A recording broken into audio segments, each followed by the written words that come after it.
पूजा पाठ, कर्मकांड, ज्योतिष सीखने एवं सनातन धर्म से संबंधित वास्तु शास्त्र, जंत्र मंत्र, तंत्र, शास्त्रोक्त ज्ञान प्राप्त करने के लिए जुड़े हमारे इस चैनल से। नमस्कार मित्रों, स्वागत है ज्योतिष शिक्षा के इस हमारे ज्ञानवर्धक चैनल पर, जहां पर आप अपने ज्ञानार्जन के लिए ज्योतिष के प्रमुख बिंदुओं का अध्ययन कर रहे हैं। हमें आशा ही नहीं विश्वास है कि आप लोगों को इन सब विषयों पर रुचि है और समझ में आ रहा होगा।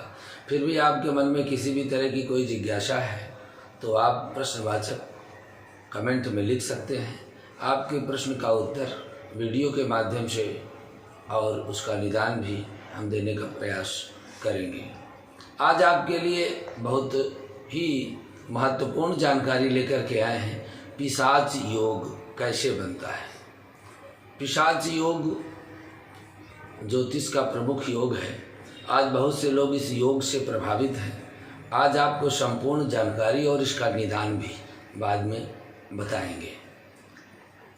धर्मेण हन्यते व्याधि, धर्मेण हन्यते ग्रह, धर्मेण हन्यते शत्रु, यतो धर्मस्ततो जयः। मित्रों, धर्म पूर्वक चलने से समस्त व्याधियां हमें असाध्य रूप में नहीं मिलती, आती तो हैं, पर धर्मेण हन्यते व्याधि, धर्म पूर्वक चलने से व्याधियां नष्ट हो जाती हैं। और धर्मेण हन्यते ग्रह, कोई भी ग्रह कितना भी खराब हो, लेकिन यदि हम धर्म पूर्वक आचरण कर रहे हैं तो हमें उस ग्रह की बहुत पीड़ा सहनी नहीं पड़ती है। यह तो धर्मस्ततो जयः। इसीलिए मित्रों, धर्म पूर्वक रहना चाहिए। आज आपके लिए एक विशेष जानकारी लेकर के आए हैं। इस पिशाच योग की व्याख्या के उपरांत आपको बताएंगे कि जीवन में 90% परेशानियां कहां से आती हैं और वो बिना किसी मंत्र और पूजा के कैसे ठीक हो सकती हैं।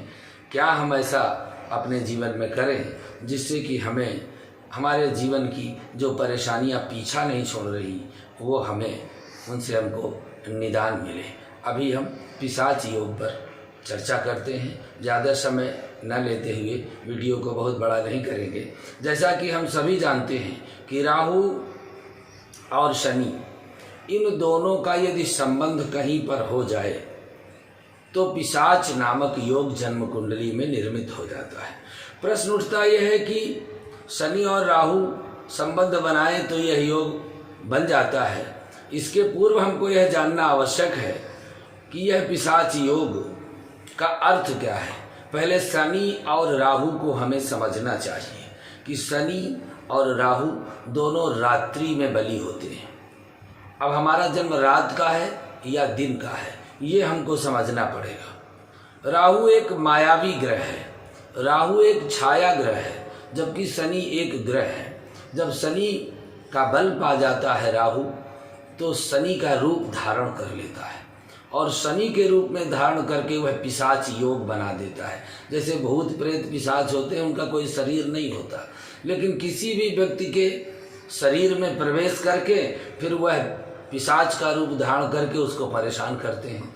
इसी तरह का यह एक योग होता है। शनि एवं राहु एक साथ युति करके या तो साथ में बैठे हों या तो दोनों का आपस में दृष्टि संबंध हो, तब यह पिशाच योग बनता है। इससे जीवन में नकारात्मकता बहुत आती है। हर चीज को हम नकारात्मक दृष्टि से देखने लगते हैं और यही पिशाच योग है। शनि राहु एक दूसरे को परस्पर देखते हों, अब दृष्टि का भी प्रभाव होता है। यह योग 6वें, 8वें, 12वें से बन जाए तो फिर मनुष्य प्रेत बाधा का शिकार हो जाता है। शनि राहु की परस्पर दृष्टि केंद्र से हो, त्रिकोण से हो, तो इसका प्रभाव थोड़ा से कम रहता है। गोचर बस जब शनि और राहु ऐसा संबंध बनाते हैं जन्म कुंडली में गोचर ग्रहों में, तब भी यही स्थिति बनती है। क्योंकि शनि तो 30 महीने एक राशि में रहते हैं, पर राहु 18 महीने ही रहते हैं। तो गोचर में जब यह संबंध बनता है तब भी इसी तरह की स्थिति उन राशियों पर, उन लग्नों पर बनती है जहाँ पर इनका संबंध बनता है। इस प्रकार से यह 4 प्रकार के शनि और राहु के बीच में संबंध है। एक गोचर का है, एक दृष्टि का है, एक भाव का है और एक इनकी दूसरों की परस्पर दृष्टि का है, देखने का है। और दृष्टि 2 प्रकार से, कभी शनि की जो दृष्टि है वह तो 7वें तो सभी देखते हैं, लेकिन 9वें और 5वें भी राहु की दृष्टि है। शनि की 3रे और 10वें भाव में भी दृष्टि है। तो यह त्रिकोणात्मक दृष्टि 2 प्रकार से पड़ती है। यदि हम भाव के अनुसार शनि और राहु की युति के देखें तो यदि लग्न में शनि और राहु की युति हो तो ऐसे व्यक्ति के ऊपर तांत्रिक क्रियाओं का प्रभाव जल्दी हो जाता है।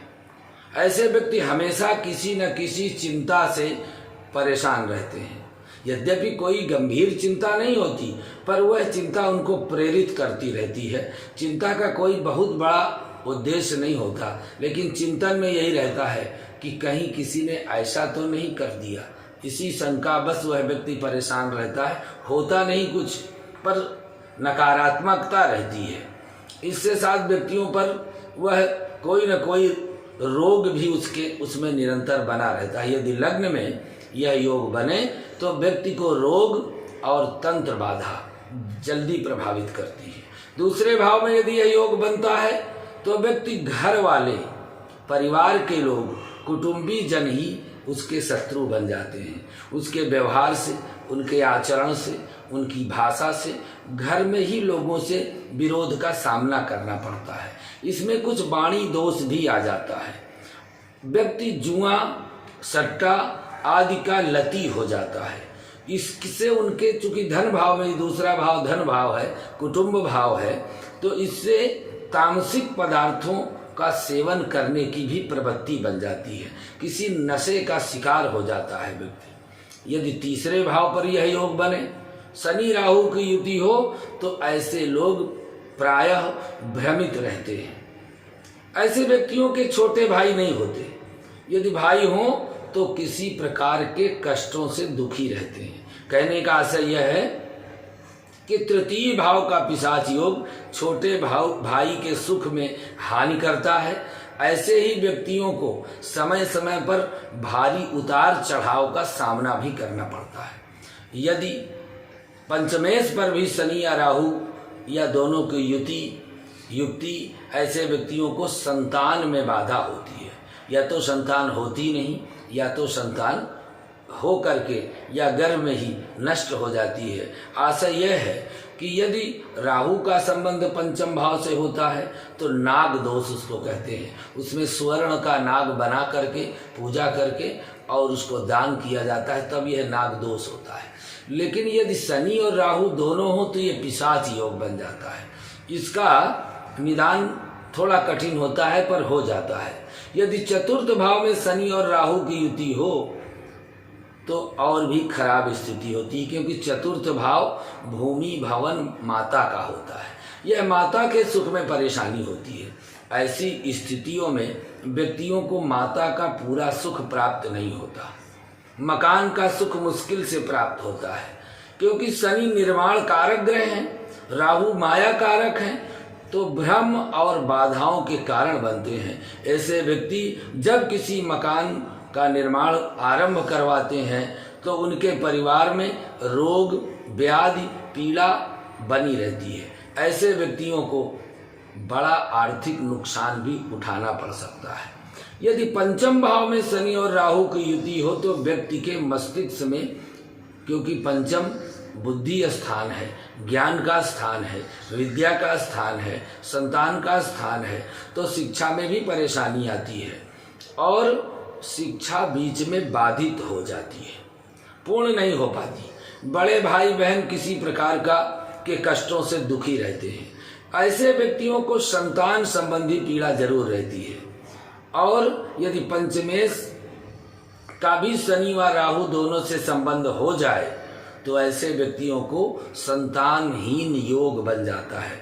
अर्थात देह से किसी व्यक्ति यह हो तो दुर्बलता की प्राप्ति होती है, शरीर में संतान उत्पत्ति की क्षमता नहीं होती, इसीलिए संतान का न होना या होकर मर जाना। कहने का आशय यह है कि ऐसे व्यक्तियों को संतान सुख प्राप्त नहीं होता है। यदि छठवें भाव में यह योग बन जाए तो जातक के बहुत शत्रु होते हैं, वो भी छिपे हुए, सामने से नहीं आते, क्योंकि सामने के शत्रुओं को तो छठवें भाव के शनि स्वयं नष्ट करते हैं। पर यदि राहु से संबंध बन जाए तो गुप्त शत्रुओं से कोई न कोई हानि होती रहती है। ऐसे व्यक्तियों को बीमारी बहुत जल्दी ही पकड़ लेती है और उस बीमारी का ज्ञान नहीं हो पाता कि कौन सी बीमारी है। अनेक प्रकार की जांच करवाने के बाद भी व्यक्ति को अपनी वास्तविक बीमारी को खोज पाना बड़ा कठिन है। किसी भी प्रकार की दिल की बीमारी, रक्त की जनित बीमारी या एक्सीडेंट, देह से किसी भाग में कमजोरी की संभावना और मामा पक्ष से विवाद बना रहता है। यदि पिशाच योग छठवें भाव में बने तो माता के कुल से अर्थात मामा के यहाँ से संबंध अच्छे नहीं बनते हैं। सातवें भाव में यदि शनि राहु की युति हो तो ऐसी स्थिति में व्यक्ति को अनेक प्रकार की कठिनाइयां हैं। जैसे सप्तम भाव रोजगार का भाव है, जीवन साथी का भाव है, दाम्पत्य जीवन का भाव है, साझेदारी का भाव है। इस भाव में शनि व राहु की युति होने पर व्यक्ति को अपने मित्रों से, साझेदारियों से धोखा मिलने की संभावना रहती है। किसी दूसरे व्यक्ति के कारण घर में वातावरण कलहपूर्ण हो जाता है। ऐसे व्यक्तियों को किसी महिला के कारण, स्त्री के कारण अपमानजनक स्थितियों का सामना करना पड़ता है। रोजगार के मार्ग में अनेक परेशानियां आती हैं, दैनिक खर्चा भी चला पाना मुश्किल है। ऐसे लोग धैर्य और संयम रखते हुए सफलता पा सकते हैं, पर बहुत तेजी से नहीं।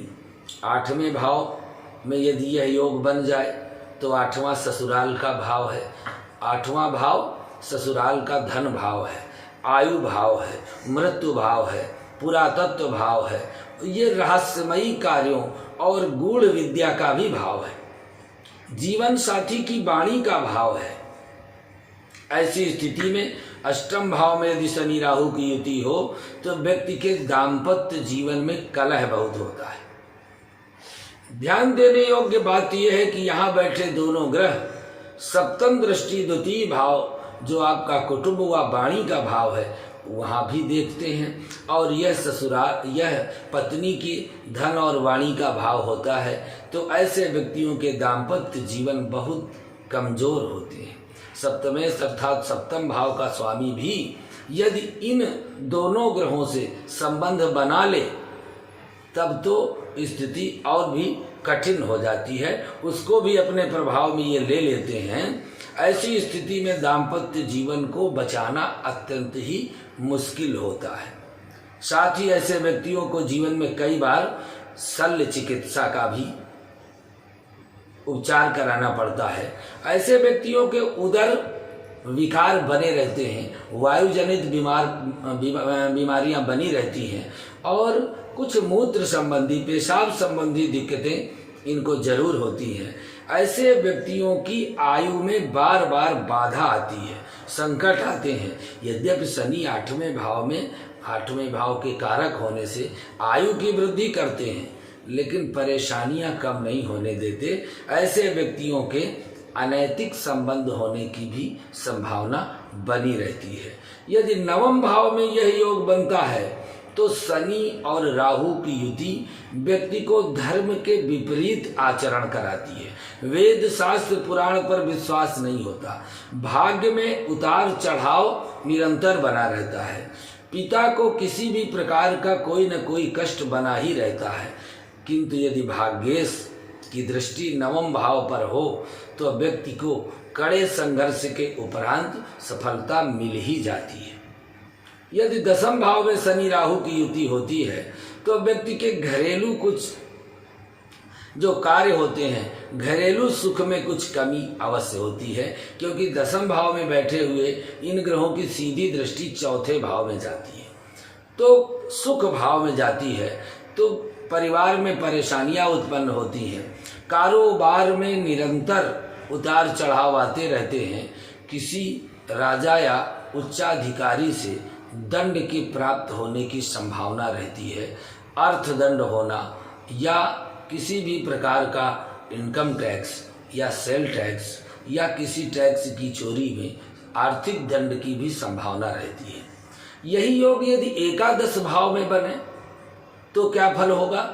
तो ज्योतिष का यह सर्वमान्य नियम है कि एकादश भाव में सभी ग्रह, क्रूर ग्रह हो पाप ग्रह हो, सभी अपना शुभ फल ही देते हैं, वह बुरा फल वहाँ नहीं देते हैं, क्योंकि एकादश भाव का दूसरा नाम ही लाभ भाव है, तो वहाँ हर ग्रह को लाभ ही देना होता है। ऐसी स्थिति में शनि व राहु की युति यदि एकादश भाव में हो तो व्यक्ति को जुआ, सट्टा, गलत कार्यों से कमीशन और अपहरण किए हुए धन की प्राप्ति का योग होता है। ऐसे व्यक्तियों के भाई बहन किसी भी प्रकार के कष्टों से दुखी जरूर रहते हैं। ऐसे व्यक्ति को संतान का पूर्ण सुख प्राप्त नहीं होता, क्योंकि इनकी दृष्टि पंचम भाव पर जाती है, संतान भाव पर जाती है, और जो छठवां भाव है, छठवें से छठवां भाव भी 11वां भाव है, तो ये स्थायी रोग भी देते हैं। यद्यपि लाभ गलत कार्यों से उनको धन का लाभ बहुत होता रहता है, वहाँ पर दिक्कत नहीं होती, पर बड़े भाई बहनों को परेशानी में रहना, संतान में बाधा रहना और सदैव बीमार रहना, यह एकादश भाव में राहु और शनि के संयुक्त रूप से रहने का फल है। यह पिशाच योग का फल है। द्वादश भाव में यदि शनि और राहु की युति हो जाए तो व्यक्ति के अनैतिक संबंध जरूर होते हैं, और साथ ही ऐसे व्यक्तियों को गृहस्थ सुख प्राप्त नहीं होता, बहुत कम रहता है। ऐसे व्यक्तियों को जीवन में कई बार लोगों से धोखा मिलता है, किसी पर विश्वास किया उसने धोखा दिया। और एक परेशानी और रहती है, चूंकि यह व्यय भाव है, यदि व्यय भाव पर कोई ग्रह बैठता है तो हमारे धन के व्यय की स्थिति को दर्शाता है। यदि व्यय से भी इनका संबंध हो जाए तब तो और क्या पूछना है। तो राहु और शनि यदि 12वें भाव में बैठते हैं तो हमारा ज़्यादा से ज़्यादा धन डॉक्टरों में, चिकित्सा में, दवाइयों में, चोरों में, गिरने में, बेईमानी में, और तमाम लोग धोखेबाजी करके हमारा धन ले जाते हैं। अब हमको 12 भाव में पता चल गया कि कहाँ पर हमारा ये पिशाच योग बना है। शनि व राहु की युति के अतिरिक्त कुछ और भी योग बताए गए हैं। यदि शनि राहु की युति या प्रतियुति, शनि से 7वें भाव में राहु, राहु से 7वें भाव में शनि की मकर या कुंभ राशि हो, ऐसी स्थितियों में धैर्य के साथ अत्यधिक प्रयास करने से नियंत्रण बना रहता है। यह योग यदि आपकी कुंडली में बना है, लेकिन शनि की मकर राशि से शनि का संबंध हो रहा है, तो शनि को बल प्राप्त होता है, पापत्व कम होता है, और अत्यधिक प्रयास करने पर सफलता जरूर मिलती है, थोड़ा विलंब से मिलती है, क्योंकि शनि विलंब के कारक है। कुंडली के यदि प्रथम भाव अर्थात लग्न में, लग्न से 7वें भाव में रात्रि बली होती है, अतः रात्रि बली हो, इन भावों में शनि राहु का संबंध बनना अत्यधिक कष्टदायी होता है। यदि रात का जन्म हो, रात में ही और ये रात के ही स्वामी दोनों ग्रह हैं, लग्न से संबंध बनाए ले तो जीवन में अत्यधिक संघर्ष होता है। सबसे ज़्यादा दुष्प्रभाव इनका लग्न में रहता है।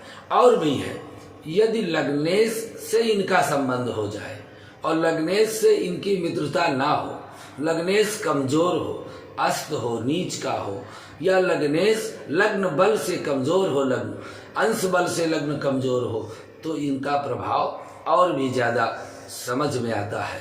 हमने तो इस पिशाच योग के बनने का फल विस्तार से आपको बताया। अब प्रश्न यह उठता है कि इस दोष का उपाय क्या करें। सर्वप्रथम यह स्पष्ट है, किसी भी प्रकार के दोष का उपाय पूर्ण विधि, शास्त्र विधि की तरह करने से ही लाभ मिलता है। छोटे छोटे जो उपाय बताए जाते हैं उनसे इनका निदान नहीं होता है।